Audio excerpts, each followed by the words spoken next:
One more. Hi, Andrew. A few years ago, my mom did a course on ancient mythology. She went into it a nominal Catholic who sometimes went to Mass with me and definitely believed in God. She came out of it an atheist. One of the reasons is that the similarities in ancient mythologies convinced her that Christianity was in many ways just another iteration of those myths. I don't see how this argument against Christianity also works against theism, but alas, it has in her case. Given how widely read you are and having read about your faith journey and the great good thing, I was hoping you might have an insight into why the similarities in ancient mythologies aren't a good reason to discount Christianity. Thanks for all your wisdom. Yeah, I mean, listen, I came from the other direction. I started studying mythology. I was a big studier of mythology. I read The Golden Bough, which is a very famous work by Fraser, Sir James Fraser, I believe his name is, where he did essentially this. It's almost an encyclopedic work.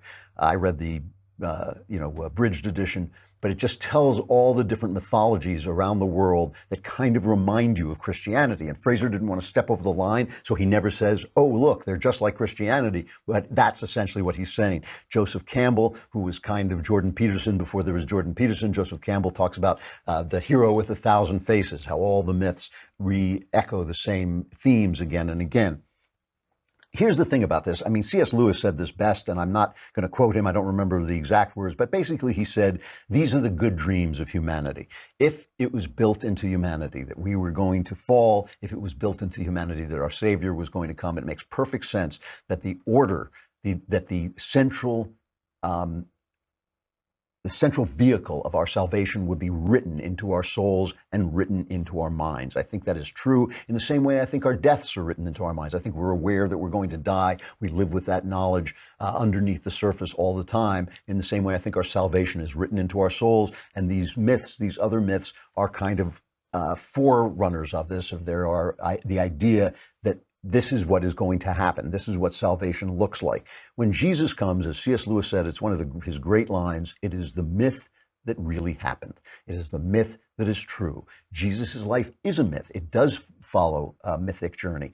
But if you look at your own life when you get to be older, you will see that your own life has followed a mythic journey as well. Why? Because those things are written into, in a kind of Jungian way, those things are written into the unconscious, the collective unconscious of humankind. So they don't disprove Christianity, and they certainly don't disprove theism in any way, shape, or form. So I can understand why the shock of seeing those things. It's funny, a lot of things depend in life which direction you're coming from. I came from the direction of knowing all the myths and then being convinced that, yes, Christianity was the myth acted out in human history. So, but if you come from the other direction, kind of half believing, as you said, your mother was a nominal Catholic, and then come and find those myths, that can be a shock, and it can seem to debunk the thing you believe in. So it really depends which direction your journey takes you.